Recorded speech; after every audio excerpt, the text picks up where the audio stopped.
नमस्कार, गुरुच्या बातम्यामध्ये मी तुमचं स्वागत करतो। मी आता आहे सातारा मोती चौक या ठिकाणी। लोकसभा निवडणूक 2024 याच्या अनुषंगानं सातारा जिल्हा पोलीस दल आणि त्यांचं रॅपिड ॲक्शन फोर्स याच्या माध्यमातून दंगा नियंत्रण कसा करायचा किंवा काही कोणती आपत्ती परिस्थिती निर्माण झाली तर या संदर्भात पोलीस दल कशा पद्धतीनं कामकाज करत असतं त्याचा एक आढावा, त्या मॉब डिस्पोजल कसं केलं जातं याचं प्रात्यक्षिक आज आपल्याला इथं पाहायला मिळणार आहे।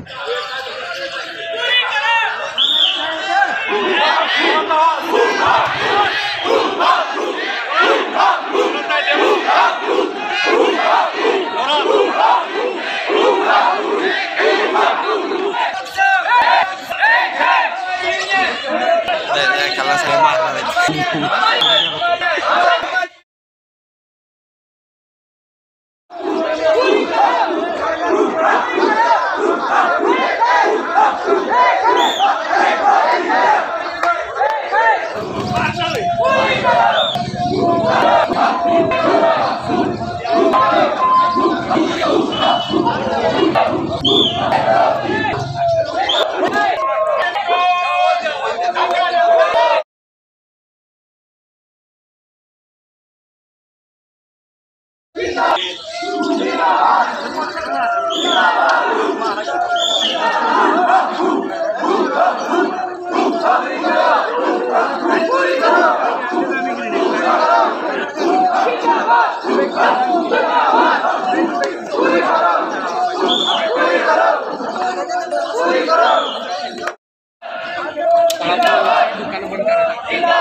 सातारा शहर म्हणजे पोलीस दलाच्या RCP रायट कंट्रोल पोलीस दंगा काबू नियंत्रण जे पथक आहे हे नव्याने स्थापन करण्यात आलेलं आहे। याच्यामध्ये नवीन भरती करण्यात आलेली आहे आणि या सर्वांना रॅपिड ॲक्शन फोर्स हे भारतातलं अत्यंत नावाजलेलं जे फोर्स आहे यांच्यातर्फे 8 दिवसाचं प्रशिक्षण देण्यात आलं।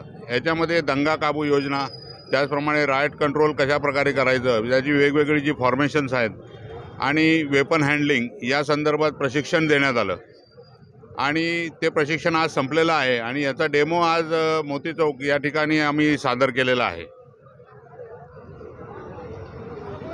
सिचुएशन है उसके लिए होता है और यहाँ पर SP महोदय श्री समीर शेख सर ने हमें यहाँ पर आमंत्रित किया था अपने RCP के जवानों को 1 सप्ताह का प्रशिक्षण देने के लिए, जिसके बाबत हमने प्रशिक्षण दिया और उसी का एक छोटा सा नमूना मोती चौक पे दिखाया कि किस तरह से भीड़ को ये नियंत्रित करते हैं, किस तरह से उनको तितर बितर करते हैं, ताकि जो भीड़ है उसे हम आम जनता को परेशानी जो होती है उसे उसको निजात दिलाने के, रोड ब्लॉकेज है उसको खोलना और किसी प्रकार का तोड़फोड़ आगजनी करते हैं तो हमको उनको तितर बितर करना। इस कार्रवाई के लिए हमने RCP को प्रशिक्षित किया है और उम्मीद करते हैं कि आगे जो है RCP अच्छा काम करेगी और अपने जनता की सेवा करेगी। धन्यवाद।